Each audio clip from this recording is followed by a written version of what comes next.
የፍትህ መንገድ የህግ ባለሙያዎች ለሰብአዊ መብቶች ከፋና ሚዲያ ኮርፖሬሽን ጋር በመተባበር የተዘጋጀ።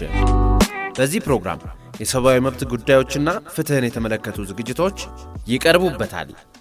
የፍትህ መንገድ ፕሮግራሙ ዘወትር ማክሰኞና ሐሙስ ምሽት በፋና ሚዲያ ኮርፖሬሽን ይቀርብላችኋል። የፍትህ መንገድ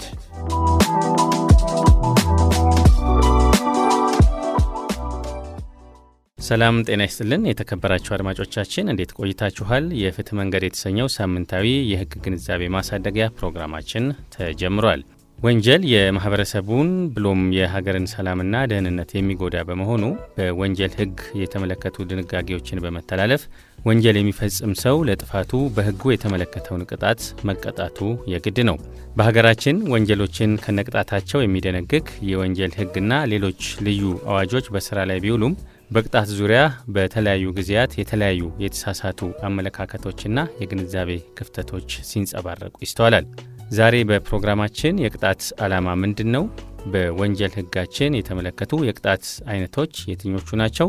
ቅጣት የሚወሰንበት ሂደትና በዚህ ሂደት ውስጥ የፍትህ አካላት በተለይ ደግሞ የአቃቤ ህግ ሚና ምን ይመስላል? የሚሉትን መሰረታዊ ጉዳዮች በጥልቀት እንዳስሳለን። ለእነዚህና ተያያዥ ጥያቄዎች ምላሽ እንዲሰጡን የህግ ባለሙያ ስቱዲዮአችን ጋብዘናል። እስከ ውይይታችን መቋጫ ድረስ አብራችሁን ዝለቁ።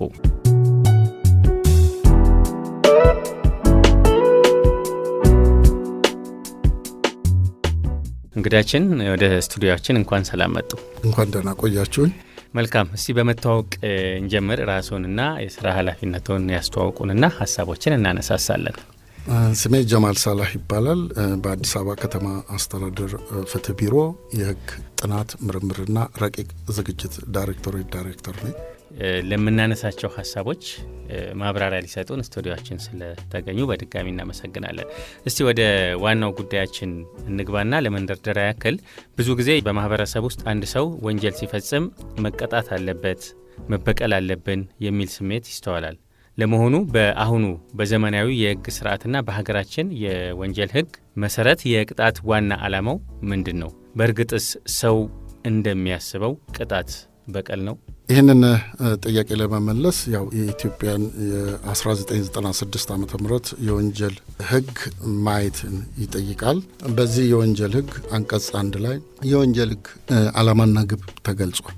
የድንጋጌ እንደሚያሳየው በዋናነት መንግስትን፣ ህዝቦችን፣ ነዋሪን ከሰላምና ደህንነት መጠበቅና ማረጋገጥ ነው። በዚህ ሂደት ውስጥ ዋና ግብ ተብሎ የሚወሰደው ወንጀል መከላከል ነው። ወንጀል መከላከል የሚከናወኑ በርካታ ተግባራት አሉ። እነዚህ ወንጀል ለመከላከል አሁን በፌዴራል የወንጀል ፖሊሲ ላይ የወንጀል መከላከል አስቀድሞ በማሳወቅ ጥፋት ወይም ወንጀል ድርጊት የሚፈጽሙ ሰዎች ከወዲሁ እንዲታቀቡ ለማድረግ ህብረተሰቡን በንቃተ ህግ ያለው የወንጀል ህግ ምን ይላል፣ ምን ቅጣትን ያስከትላል የሚለውን እንዲያውቅ በማድረግ ደረጃ በተለያዩ አግባቦች ስልጠናዎች ይሰጣሉ። እንደዚህም ተደርጎ ግን ወንጀል ይፈጸማል። ወንጀል የሚፈጸም ከሆነ ወንጀል የፈጸመውን ሰው ህጉ በሚፈቅደው ልክ መጠን ተጠያቂ እንዲሆን ማድረግ ነው ማለት ነው። በጥቅሉ ወንጀል እንዳይፈጸም መከላከል፣ ያ በቂ ካልሆነ ደግሞ ወንጀል የፈጸመውን ሰው ተገቢው ቅጣት በመስጠት ሁለተኛ የወንጀል ድርጊት ውስጥ እንዳይገኝ ለማድረግ ነው። ሌላ ደግሞ እሱ በመቀጣቱ ደግሞ የሚመለከት ሌላ ደግሞ ሰው ወንጀል ድርጊት ውስጥ እንዳይገባ ከወዲሁ እንዲታቀብ ለማድረግ እነዚህን በሙሉ ያካተተ ዓላማ ነው ማለት ነው የወንጀል ዓላማው። ስለዚህ የበቀል ጉዳይ እዚህ ውስጥ የለም ማለት ነው። አሁን ከዛ ወጥቶ የአንድ ሰው ፍትህ ከሚለው ተሻግሮ የማህበረሰብ ሆኗል። ወንጀል ማህበረሰብ የፐብሊክ ነው እኛ የምንለውና የመንግስት የህዝብ ጉዳይ ነው። አንድ ሰው አንድ ድርጊት ፈጽሞ የተፈጸመበት ሰው እንኳን ይቅር ይትቸዋለሁ ቢል ህግ አይተው። ለምን? የኮሚኒቲ ጉዳይ ነው፣ የአጠቃላይ የህዝብ ጉዳይ ነው ማለት ነው። ስለዚህ ማን ነው የሚበቀለው? ህዝብ አንድ ሰው አይደለም የሚበቀለው። ግለሰብ ግን ያንን ነገር በመበቀል ሂደት ሊፈልገው ይችላል። ግን የወንጀል ዓላማ ግን ብቀላን በአሁኑ ሰዓት ብቀላ የሚል ዓላማ ይዞ እየተንቀሳቀሰ አይደለም። ስለዚህ ቅጣት የሚወሰነው ለማስተማር ለማረም እንጂ ለማታቀብ ለመበቀል አይደለም። በጣም ጥሩ እንቀጥላለን። የወንጀል ሕጋችን ለተለያዩ ጥፋቶች ያስቀመጣቸው የተለያዩ የቅጣት አይነቶች እንዳሉ ይነሳልና እነዚያ የቅጣት አይነቶች ምን ምንድን ናቸው? እንደ ወንጀል ፈጻሚው ዕድሜስ ምናልባት እነዛ የቅጣት ልዩነት ይኖራቸው ይሆን? የወንጀል ሕግ የሚያስቀምጣቸው መደበኛ እና ተጨማሪ ቅጣቶች ብሎ የሚያስቀምጣቸው አሉ። እነዚህ በጥቅሉ የሚወሰዱ ናቸው። ዘርዘር ተደርጎ ሲታይ ግን ግዴታ ስራ ጀምሮ እስከ ሞት ፍርድ ድረስ ያለ ነጻነትን የማሳጣት ቅጣት ተብሎ የሚወሰኑ ዝርዝር አፈጻጸም ያላቸው ቅጣቶች አሉ። ሁለተኛው ደግሞ ነጻነትን ማሳጣት ሳይኖር ወይም እስራት የመሳሰሉት ሳይኖር በገንዘቡ ሰው ያጠፋውን ጥፋት በመቀጣት ከድርጊቱ ይታቀባሉ ብሎ በሚያምንባቸው የወንጀል ጉዳዮች ላይ የገንዘብ ቅጣት ብቻ ያስቀመጠባቸው አሉ፣ እስራት የሌላቸው ወይም ደግሞ ሁለቱ ተጣምሮ የሚሰጥባቸው አሉ። ስለዚህ የገንዘብ ቅጣትን ወይም ደግሞ ነጻነትን የማሳጣት ቅጣት እነዚህ ሁለቱ አይነት። በሶስተኛው ከነዚህ ጋር አብሮ ወይም በተናጠል ሊሰጥ የሚችል ተጨማሪ ቅጣት የሚባል ለጥንቃቄ እርምጃዎች የሚወሰዱ እርምጃዎች አሉ። ለምሳሌ በተደጋጋሚ መኪና ሲያሽከረክር ሰው ላይ ጉዳት የሚያደርስ የሚገጭ በሞት የሚሆን በአካል ላይ ጉዳት የሚያደርስ ሰው ቢኖር በተደጋጋሚ ከሆነ ቅጣቱን የሚቀጣውን እስራትን በገንዘብ እንዳለ ሆኖ በተጨማሪ ግን መንጃ ፈቃዱ ሊነጠቅ ይችላል። ይሄ ተጨማሪ ነው ማለት ነው። ንግድ ላይ የተሰማራ ሰው የንግድ ፍቃድ አውጥቶ ሲሰራ በዛ ሸማቹ ጋር ባለ ግንኙነቱ በተደጋጋሚ ከፍ ያለ ጉዳቶችን የሚያደርስ ከሆነ ንግድ ፍቃዱ ሊሰረዝ ይችላል። እነዚህ በተጨማሪ ናቸውና ፍርድ ቤት ተጨማሪ ሊሰጣቸው የሚችሉ ውሳኔዎች ይኖራሉ። አንድ አካባቢ በመዘዋወር ተደጋጋሚ ጥፋት ሲፈጽም የነበረ ሰው እዛ አካባቢ እንዳይደርስ የሚል ተጨማሪ ቅጣቶች አሉ። እነዚህ አይነቶች በአጠቃላይ የቅጣት አይነቶች ተብለው ይወሰዳሉ ማለት ነው። በጣም ጥሩ እንቀጥላለን። ክቡራትና ክቡራን አድማጮቻችን የፍትህ መንገድ ፕሮግራማችንን ነው እያደመጣችሁ የምትገኙት። ከፋና ሚዲያ ኮርፖሬሽን የህግ ባለሙያዎች ለሰብአዊ መብቶች ከፋና ሚዲያ ኮርፖሬሽን ጋር በመተባበር የሚያቀርብላችሁ የህግ ግንዛቤ ላይ ትኩረቱን ያደረገ ፕሮግራማችን ነው። አሁንም ጥቂት ሀሳቦችን እናነሳሳለን። ከአቶ ጀማል ጋር ነው ያለ ነው። ስለዚህ ከኛ ጋር ቆዩ፣ ታተርፉበታላችሁ፣ ቁም ነገር ታገኙበታላችሁ ብለን ተስፋ እናደርጋለን። እንቀጥላለን። እንግዲህ በህጋችን ውስጥ የሞት ቅጣት የሚጣልባቸው ሁኔታዎች እንዳሉ ይታወቃል። ይሄ ግልጽ ነው። ይህ ቅጣት የሚወሰነው በምን አይነት መመዘኛዎች ነው? እንግዲህ ካሉት የቅጣት አይነቶች ቅድም እርሶም ካነሱት እንግዲህ መለስ ብለን ዝቅ ብለን ይሄ ማህበራዊ አገልግሎትን ከመስጠት ጀምሮ እስከ ሞት ቅጣት ድረስ የሚያደርሱ የቅጣት አይነቶች አሉ ብለናል እና አንዱ የሞት ቅጣት ነውና ለዚህ የቅጣት አይነት የሚዳረገው ሰው በየትኛው መመዘኛው ነው? በምን አይነት ወንጀል ሲሰማራ ነው የሚለውን ነገር እናንሳ። በምን አይነት ወንጀል ነው የሚለውን ለማንሳት ያው የወንጀል ህጉ ላይ በሞት ያስቀጣል የሚላቸው ወንጀሎች በሙሉ በሞት ሊያስቀጡ የሚችሉ ወንጀሎች ናቸው። ይሄን አይነት ይሄኛው አይነት ተብሎ የሚዘረዘሩ አይደሉም፣ በርካታ ናቸው። ለምሳሌ ከባድ የሰው ነፍስ መግደልና ቸልተኝነት ያው ሰው መግደል ነው፣ ግን በሞት የሚያስቀጣ አንዱ ሲሆን ያኛው ደግሞ በመስራቶች ሊያስቀጣ ይችላል። ፈጻጸሙ የመጣበት ውጤት የተገኘበት መንገድ የመሳሰሉት ነጥቦች አሉ። እነዛን ህጉ ራሱ አክብዷቸው ሞት ብሏቸዋል። ለምሳሌ ህገ መንግስታዊ ስርዓቱ ላይ አደጋ የሚያደርስ ነገር ቢፈጸም ሞት ነው። ስለዚህ ይሄኛ አይነት ነው ያኛው አይነት ነው ተብሎ በአይነት የሚከፈል አይደለም። ህጉ ላይ ግን በሞት ያስቀጣል ብሎ መደንገግ ይኖርበታል። ያንን ለመፈጸም የሞት ቅጣት ለመፈጸም መነሻ የሚሆኑት ደግሞ መሟላት አለባቸው ተብሎ የሚወሰዱ ነጥቦች ወንጀል ህጉ 117 ንዑስ 1 ላይ ተዘርዝሯል። አንደኛው ተፈጸመ የተባለው የወንጀል ድርጊት ሙሉ ለሙሉ መፈጸም አለበት። የወንጀል ህጋችን በሌሎች ጉዳዮች ሞት በማያስቀጡት ማለት ነው በሌሎቹ መፈጸም ብቻ ሳይሆን መሞከርህም ያስቀጣል። ሞክረሃል ግን አልተሳካም፣ አልሆነም፣ አለመሳካቱ ከተጠያቂነት አያድንም፣ መቀጣት አለ። ሞት ግን አይደለም። ሌሎችን ይቻላል። ሞት ቅጣት ለመወሰን መጀመሪያ በሙከራ ላይ ያሳርስ መፈጸም አለበት። ነፍስ ግድያ ከሆነ ሰው መሞት አለበት ማለት ነው።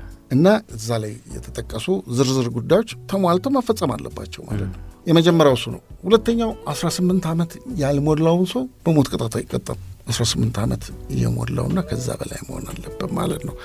ሌላው የወንጀል ድርጊቱ በልዩ ክፍሉ ላይ ቅድም ያነሳሁት የሚያስቀጣመውን ብላክ ኤንድ ዋይት መጠቀስ አለበት ማለት ነው። ያልተጠቀሰ ከሆነ የፈለገ ከባድ ቢሆን በሞት ቅጣት ሊቀጣ ሌሎች ቅጣቶች ነው ሊቀጣ የሚችለው። ሌላው እነዚህን ሁሉ ድርጊቶች ፈጽሞ በኋላ ላይ የምናነሳው ማንኛውም ሰው የወንጀል ድርጊት ፈጽሞ ድርጊቱ መፈጸሙ ከተረጋገጠበት ወደ ቅጣት በሚሄድበት ጊዜ ሕጉ ላይ ያለውን ቅጣት ለመስጠት ቅጣቱ እንዲከብድበት ወይ እንዲቀልለት የሚያደርግ ነገር አለው ወይ ነው። ስለዚህ ሶስተኛው ይሄ ሰው ሞት የሚቀጣው ምንም የሚያቀልለት ነገር የለውም ማለት ነው። በግ እንዲቀልልህ የሚያደርግ የተዘረዘሩ ነጥቦች አሉ። ከነዛ አንዱም ነገር የለህም ቢፈለግ ማለት ነው። ስለዚህ ያ ከሆነ አንዱ ኤሌመንት 18 ዓመት ያልሞት በህግ ላይ በሞት ያስቀጣል ተብሎ የተደነገገ፣ ቀጥሎ ሶስተኛው ምንም ሊታይልህ የሚችል የሚያቀል ነጥብ የለህም ወይም ደግሞ ከተዘረዘሩ ጉዳዮች አታሟላም ማለት ነው። ሌላው የተፈጸመው ወንጀል እጅግ ከባድ፣ በተለይም ደግሞ ወንጀል የፈጸመው ሰው አደገኛነት የሚያሳይ መሆን አለበት። እነዚህ ነገሮች ሲሟሉ እና የተፈጸመው ድርጊት በሞት የሚያስቀጣ ሲሆን ብቻ የሞት ቅጣት ሊወሰን ይችላል ማለት ነው። ስለዚህ እነዚህ በጎደሉበት ግን የሞት ቅጣት የለው፣ ከዛ በመለስ ያለውን ቅጣት ፍርድ ቤት ሊወስን ይችላል ማለት ነው። መልካም። እስቲ አወሳሰኑን ደግሞ እንመልከት። ፍርድ ቤቶች ለአንድ ወንጀል ቅጣት ሲወስኑ የሚከተሉት ወጥ የሆነ አሰራር ወይም መመሪያ አለ ነው ወይስ ዳኞች እንደፈለጉ ወይም ደግሞ ሕግን እንደሚተረጉሙበት መረዳታቸው ነው ውሳኔውን የሚያስተላልፉት? ብዙ ጊዜ የሚነሱ ጥያቄዎች ናቸው። አንድ አይነት የወንጀል ድርጊቶች ሁልጊዜ አንድ አይነት ውሳኔ ሳያገኙ እንመለከታለን። ማያገኙባቸው በርካታ ምክንያቶች አሉ። አንደኛው ወንጀል የፈጸመው ሰው የግል ባህሪ፣ ወንጀል ፈጻሚው ከዚህ በፊት ተመሳሳይ ወንጀሎች በርካታ ወንጀሎች የፈጸመና ዛሬ ገና የመጀመሪያ የፈጸመ ሰው እኩል አይደለም የሚታዩት።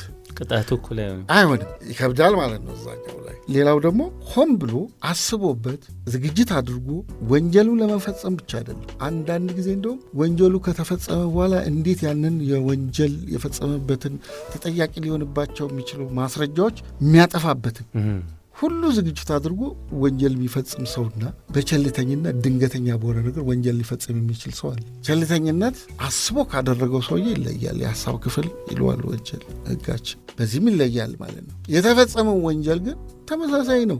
ፈጻሚዎቹ ግን የፈጻሚዎቹ ማንነት የፈጻሚዎቹ ሁኔታ ግን የተለያየ ነው።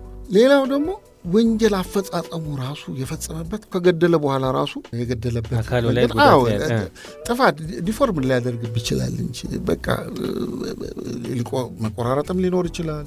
ወይም ከገደለ በኋላ ያልሆነ ድርጊት እዛ ላይ መፈጸምም ሊሆን ይችላል እና በሂደቱ ራሱ አሰቃይቶ መግደልና ወዲያው መግደል አንድ አይደሉም የሚሆኑት እና አፈጻጸሙ ራሱ እየቀረበ በሄደ ቁጥር ማስረጃው እያዳመጥ በሄድ ቁጥር ክብደቱ እየታየም ይመጣል።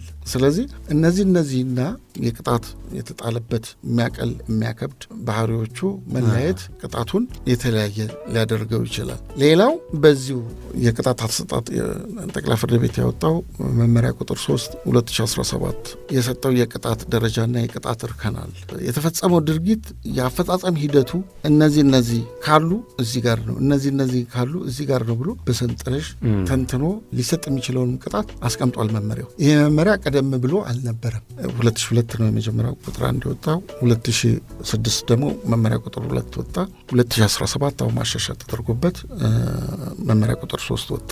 ስለዚህ በእነዚህ መመሪያዎች መመራትና እነዚህ በሌሉበት ጊዜ የሚሰጠው ቅጣት እንደ ዳኛው በጉዳዩ ላይ ማስረጃውን አዳምጦ ሲያጠናቀቅ እንደተገነዘበው ይሆናል ማለት ነው።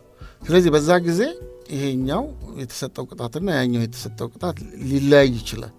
አሁን ግን ያጠቦ ይሄ ከሆነ እነዚህ ነጥቦችን ካሟላ እነዚህ ዝርዝር ጉዳዮችን ከያዘ እዚህ ጋር ያለውን ቅጣት ይወስዳል።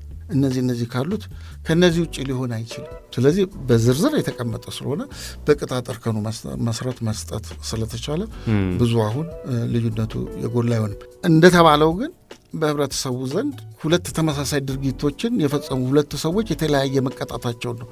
የሰዎቹ ግን በፍርድ ቤት ማስረጃው ሲቀርብ የወንጀል አፈጻጸሙን ሂደት፣ የተከሳሹ ደግሞ የግል ሁኔታ ውጭ ያለ አይረዳም። ችሎት ውስጥ ያለ ነው መረዳት የሚችለው። ችሎት ውስጥ ያለ ሲረዳ ግን በእድሜ ብንወስድ 18 ዓመት የሆነ ሰው ቢገልና 45 ዓመት ያለው ሰው ቢገል ይለያያሉ፣ እድሜ ቅጣቱን ያገኛሉ። ነገር ግን ለምን ብሎ ሲታሰብ ይሄ በእድሜ ባለመብሰል የእድሜ ሁኔታ እዛው ላይ እንዲታይ ይሆናል። ስለዚህ እነዚህ የመሳሰሉ ፋክተሮች የቅጣት ልዩነቱን ስለሚያመጡ ከችሎት ውጭ ያለ ሰው የተፈጸመውን ድርጊት ብቻ እንጂ የሚያውቀው የቀረበው ማስረጃ አፈጻጸም ሂደቱንና የግል ባህሪው የግል ለቅጣትን ማክበድ የሚሆን ለማቅለል የሚቀርበውን ነገር ውጭ ያለ የሚያውቀው የለም። ልክ እንደዚሁ እንዳሉ ማቅለያ የሌለው ነው ብለናል። ማቅለያ ሊያቀርብ ይችላል። የሚያቀልለት የተቀመጠለት በሕግ አለ፣ ዝርዝር አለው። እነዛ ማቅለያዎች ካቀረበ በማቅለያው መጠን ደግሞ እየተቀነሰ ይሄዳል ማለት ነው። ማክበጃም ይቀርባል በአቃቤ ሕግ በኩል የሚያከብድ እየከበደ ይወጣል ማለት። ስለዚህ ሲለያይ ያኛው ምን አቃቤ ሕግ ማክበጃ አቅርቦበት ነው የተጨመረበት ነው፣ ይሄኛው ደግሞ ምን ማቅለያ አቅርቦ ነው የቀነሰለት። ስለዚህ እነዚህ ሁሉ ድምር ውጤት ነው አንድ ቅጣት ተመጣጣኝ ነው ተገቢ ነው ተብሎ የሚወሰደው እንጂ ሰው ስለተገደለ ይሄኛው 20 ዓመት ተለያይተዋል የሚባለው እነዛን ነገሮች ባለመረዳት ባለማወቅ ነውና ይህንን ሲታወቅ ግን ተመጣጣኝ ትክክል መሆኑን መገንዘብ ይቻላል ማለት ነው። መልካም ግልጽ ማብራሪያ ይመስላል። እስቲ እንደው እኚህ ማቅለያና ማክበጃ ምክንያቶች የሚባሉትን ነገሮች በተወሰነ ደረጃ እንመልከታቸው። እዚህኛው ጥያቄ ላይም ቀደም ሲል ከዚህ ከሞት ቅጣት ውሳኔ ጋር ተያይዞም አንድ ሰው የሞት ቅጣት ከሚወሰንበት ምክንያቶች አንዱ ምንም አይነት የቅጣት ማቅለያ ሳይኖር ሲቀር ነው ብለው አንስተዋልና እንደው እነዚህ የቅጣት ማክበጃና ማቅለያ የምንላቸው ምክንያቶች በጣም በርካታ ሊሆኑ ይችላሉ። ግን የተወሰኑትን እንደው አድማጮቻችን እንዲረዷቸው መሰረታዊ የሚባሉት የቅጣት ማክበጃና ማቅለያ ምክንያቶች ምንድናቸው የሚለው የተወሰኑትን ማንሳት ብንችል። እሺ፣ በወንጀል ሕጋችን አንቀጽ 82 ላይ ጠቅላላ የቅጣት ማቅለያ ምክንያቶች ተብሎ የተዘረዘሩ አሉ። ከነዚህ ውስጥ አንደኛው ወንጀለኛው ወንጀሉን እስካደረገበት ጊዜ ድረስ የዘወትር ጠባዩ መልካም፣ ስለዚህ ወደ ኋላ ሌላ የጥፋተኝነት ሪከርድ የለበትም። እንዲሁም አሁን የፈጸመው የወንጀል ድርጊት ሊፈጸም የቻለው በእውቀት ማነስ፣ ቅድም ትምህርት ደረጃ፣ እድሜ የመሳሰሉ በእውቀት ማነስ ባለማወቅ። አንዳንድ ሰው እኮ ጥሩ ስራ ሰራው ብሎ የሰራውን ስራ ግን ውጤቱ ፍጻሜ ሲያገኝ ወንጀል ሆኖ ይገኛል እና ያ ሰው እንደውም በጣም የሚጸጸትበት እንደዚህ አስቤ አይደለም ብሎ የሚልበት አለ። እንደዚህ አይነት ሁኔታ ሲያጋጥም አንዱ ቅጣት ማቅለያ ይሆናል ማለት ነው። ይህን ነገር የፈጸመው እኮ በየዋህነት ነው፣ ባለማወቅ ነው፣ በትምህርት ደግሞ ገፍቶ ባለመሄድ ነው እንደ መስፈርት ይወሰድና እነዚህ ምክንያቶች ካሉ አንድ የቅጣት ማቅለያ ሊሆን ይችላል። ሁለተኛው ወንጀለኛው ወንጀሉን ያደረገው የገንዘብ ጥቅም ወይም ደግሞ ኢኮኖሚክ ቫሉ ያላቸው ጥቅም ያላቸው ነገሮችን ለማግኘት ብሎ አይደለም ይህ ሰው ያደረገው። ስለዚህ ከጥቅም ጋር የማይገናኝ ነገር ነው ይህ ጉዳይ ያደረገውና የሰውየው ሀሳብ ጥቅም ለማግኘት ብሎ ጥቅም በብዙ ነገር ነው፣ በቀጥታ በገንዘብ ብቻ አይደለም የሚተረጎመውና ያንን ለማግኘት አስቦ ያልሄደ ከሆነ ሌላው አንዳንድ ሰው የሚፈጽመው ድርጊት በሃይማኖት ውስጥ የሚያስወድደው ወይም በእግዚአብሔር ዘንድ ጥሩ ነው የሚያስብለው መስሎት የሃይማኖት ኢንፍሉዌንስ ሊፈጽም ይችላል፣ እዛ ተጽዕኖ ውስጥ ሊገባ ይችላል እና እነዚህ ሊያስቀንስ የሚችል ነጥብ ነው። ሌላው ችግሩ የተፈጸመው ከፍተኛ ቁሳዊ ወይም ደግሞ ለኑሮ የሚያስፈልጉ ነገሮች እጦት ችግር ውስጥ ገብቷል ሰው። ለምሳሌ አንድ ነገር በጣም ርቦት ሰርቆ የበላ ሰው እና ሌላው ሰርቆ ቢበላ እጦት የሌለበት እኩል አይታዩ። ሁለቱም ሰርቀው በሉ፣ ግን ይህ በጣም ተርቧል፣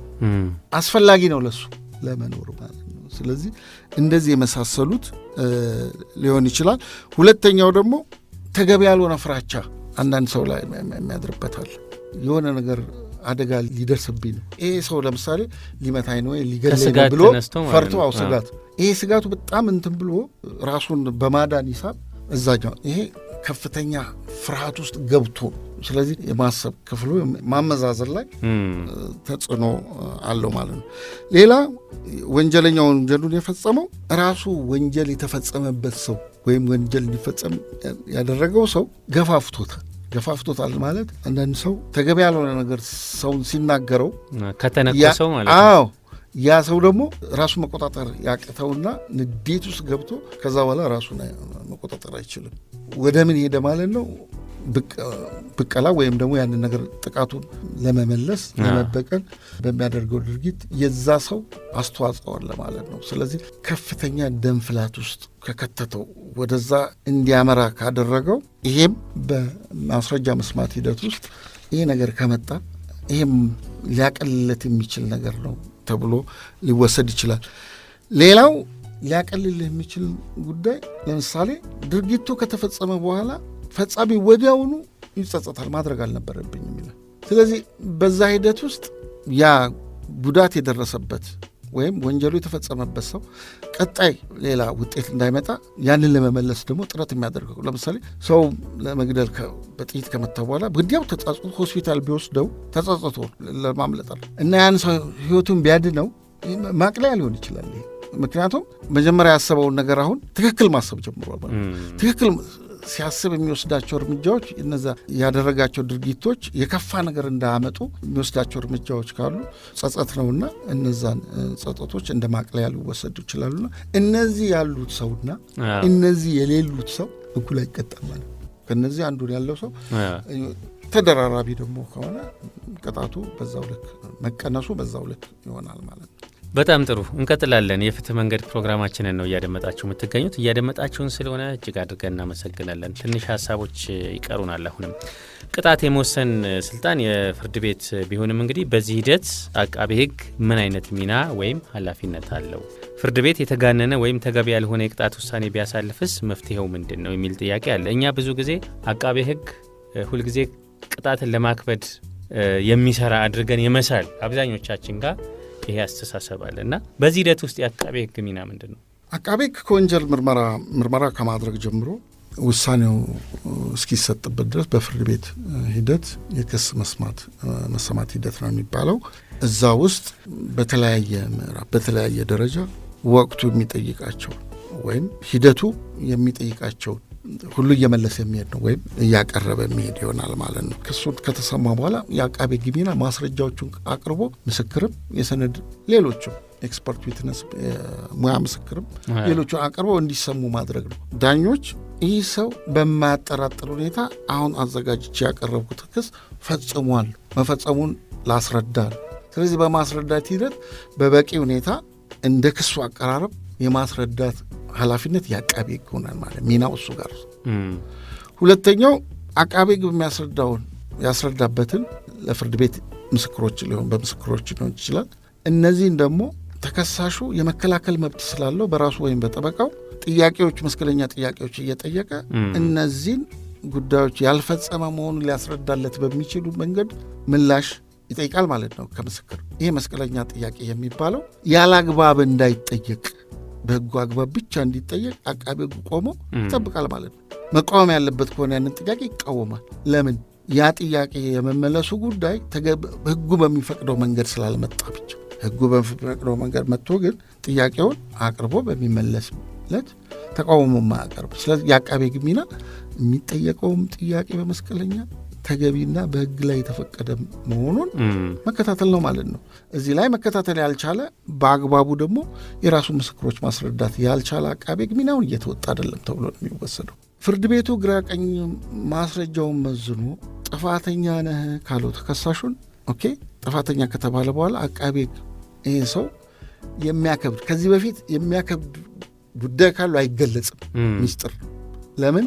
ይህንን ክስ የሚሰማው ዳኛ ባይዝድ ሆኖ እንዳይከታተሉ። ይሄ ሰውዬ እኮ ደጋጋሚም ቢሆን ከዚህ በፊት የተቀጣም ቢሆን ደጋጋሚ እኮ ነው የተቀጣ ነው ብለህ ለዳኛው አስቀድመ መጀመሪያ መናገር ይሄማ ለማደኛ ነው ብሎ እያዳመጠ ነው የሚሄደው። እዛ ጋ ነው አእምሮ የዳኛው አእምሮ የሚቀረጸው ማለት ነው። ስለዚህ ከወዲሁ ዛሬ ገና ለመጀመሪያ ጊዜ የቀረበ አድርጎ መውሰድ ነው። መጨረሻ ግን ጥፋተኛ ሲባል ግን ይሄ ሰው ደጋጋሚ መሆኑ የቅጣት ማክበጃ ተብሎ የተቀመጡ ዝርዝር ጉዳዮች ከነዛ ውስጥ አንዱን ወይም ሁሉንም ካለው እነዚህ ነገሮች አሉት ብሎ እነዛ ማስረጃዎች አሁን ያሳያል ማለት ነው፣ ያስረዳል።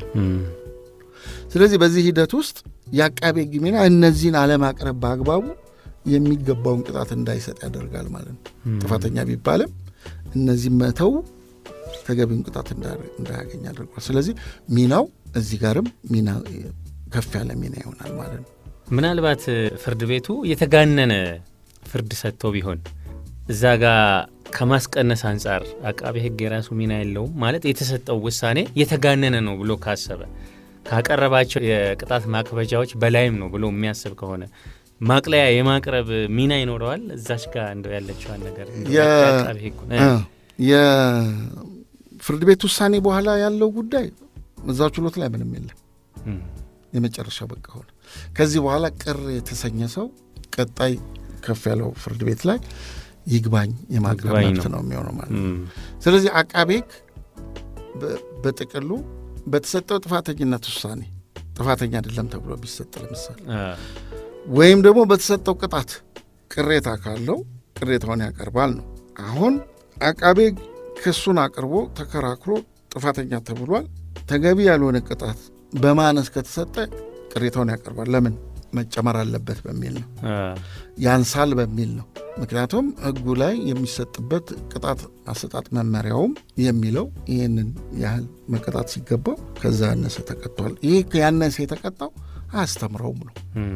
ስለዚህ የቅጣት ዓላማ መጀመሪያ ያነሳናቸውን ለማረጋገጥ ተፈጻሚ መሆኑን ለማየት ቅጣት በተፈጸመው ድርጊት ሊያስተምር በሚችል ተመጣጣኝ ቅጣት መሆኑን ማረጋገጥ ነው ማለት ነው የሚገባው። ስለዚህ ያንሳል ብሎ ያቀርባል። ነገር ግን የበዛ የሚለው ግን አቃቤ ካቀረበው ክስ ለዛ ተገቢ አይደለም በዝቶብኛ የሚል ለሁለቱም ነው የተሰጠው፣ ለተከሳሹም ነው የተሰጠው ይግባኝ ማለት መብት። ይግባኝ በማለት ሂደት ላይ አቃቤ ሕግ መልስ በሚሰጥበት ጊዜ ያኛው ይግባኝ ብሎ ሊስማማ ይችላል፣ ወይም ደግሞ ተገቢ ነው የተሰጠው ፍርድ ቤቱ ብሎ ምላሽ ሊሰጥ ይችላል ማለት ነው። ያ በወቅቱ የሚታዩ ፍርድ ቤቱ ምንድን ነው የዘለለው እና ያከበደው ያለ አግባብ ያከበደው ብሎ የሚባለው ነገር እንደ ሁኔታው የሚታይ ካልሆነ በስተቀር አቃቤ ሕግ ሳይሆን ይግባኝ ባይ ወይም ቅጣቱ በዝቶብኛል የሚለው ሰው ነው ለፍርድ ቤት ይግባኙን የሚያቀርበው ማለት ነው። መልካም አጠቃለናል። አቶ ጀማል ግን ፕሮግራማችንን ከመዝጋታችን በፊት እንደው መልእክት ለአድማጮቻችን ቢያደርሷቸው ብያሰብኩኝ ባነሳናቸው ርዕሰ ጉዳዮች ዙሪያ በተለይ በፍርድ ቤቶች በተመሳሳይ ወንጀሎች የሚሰጡ የተለያዩ ፍርዶች ወይ የተለያዩ ውሳኔዎች ቅጣት ማለት በቀልድ አይደለም ያሉት አንስተነዋል። ግን ጠቅለል አድርገው የማጠቃለያ መልእክት ያስተላልፉልንና እንጨርሳለን። ከቅድም ጀምሮ ስናነሳ የነበረው የወንጀል ዓላማው መከላከል ነው። ያ መከላከል ደግሞ በቂ ካልሆነ ጥፋት የፈጸመው ሰው እንዲማር የማድረግ ጉዳይ ነው ማለት ነው። ስለዚህ በዚህ ሂደት ውስጥ በቀል አይኖርም ማለት ነው። ያው በተለምዶ ሁሉም ሰው ውስጥ ነው ያለው፣ ሕጉ ላይ አይደለም ያለው። የተጎዳ ሰው ወይም ደግሞ የተጎዳ ቤተሰብ ከበድ ያለ ቅጣት ሲሰጥ ለጎዳው ሰው ደስ ይለዋል። ይሄ ግለሰቦች ውስጥ ነው ያለው። ሕጉ ላይ ግን በቀል በምንም ታምር የለውም እና ይህንን ህብረተሰቡ መገንዘብ አለበት ማለት ነው።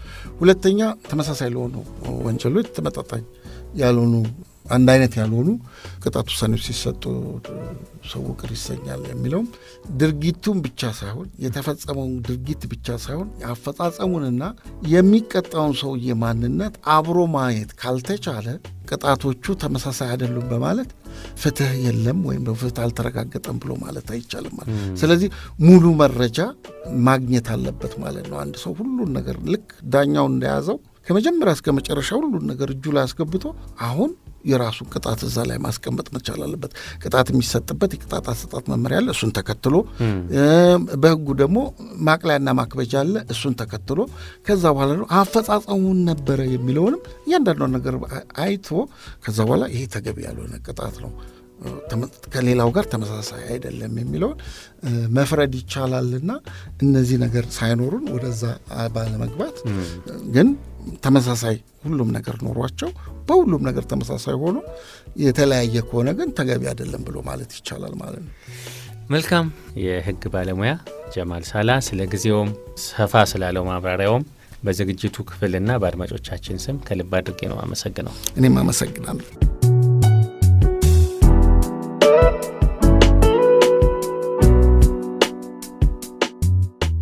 የተከበራችሁ አድማጮቻችን ስለ የቅጣት ዓላማ አይነቶችና አወሳሰን የተመለከትንበት የፍትህ መንገድ ዝግጅታችን የዛሬው እንዲህ ባለ መልኩ ተጠናቋል። ስላዳመጣችሁን አብራችሁንም ስለቆያችሁ ከልብ አመሰግናለሁ። ቀጣይ በሌላ ርዕሰ ጉዳይ እናገኛችኋለን። እስከዚያው መልካሙን ሁሉ እንመኛለን። እኔ መንግስቱ ስፍር ነበርኩኝ። ቸር ቆዩልን።